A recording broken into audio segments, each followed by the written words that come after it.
If it's so easy just to talk to your kids about sex, and statistics say that that helps our students, then why don't we just talk to them, right? And I found out the answer to that about 3 years ago, or about 2.5 years ago, when I became the legal guardian of my 15-year-old nephew. And I figured out real quick why parents don't talk to their teens about sex.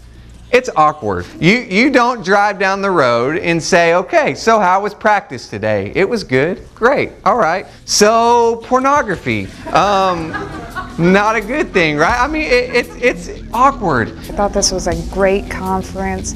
Robert took a lot of really tough topics and really related to parents. I made it a light, fun-hearted way to have a serious discussion, and I know for me it's going to be the start of many very thought-provoking conversations with my son, and I'm grateful that I had the opportunity to hear Robert, because I am going to definitely implement some of these. If you've ever watched VH1 or seen any of their programming, they've got a ton of reality dating shows. The Rock of Love with Bret Michaels. It's basically going to take about 14 or 15 or some odd girls, put them in a house for 21 days, and they're going to compete to fall in love with Bret Michaels. Let's point this out to our teenagers. You know what? Let's point number 2 out. That married couples report higher levels of sexual satisfaction than unmarried individuals with multiple sexual partners. We need to point this out to them.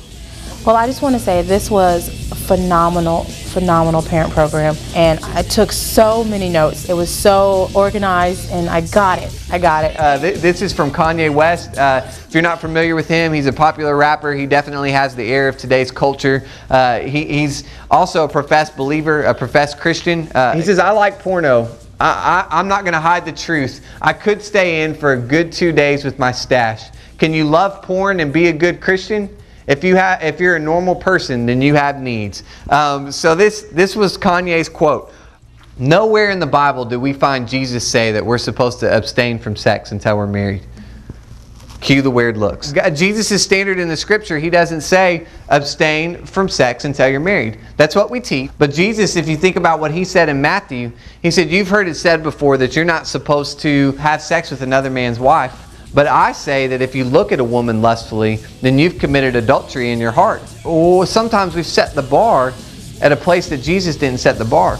And I'll tell you what starts to happen is confusion starts to happen.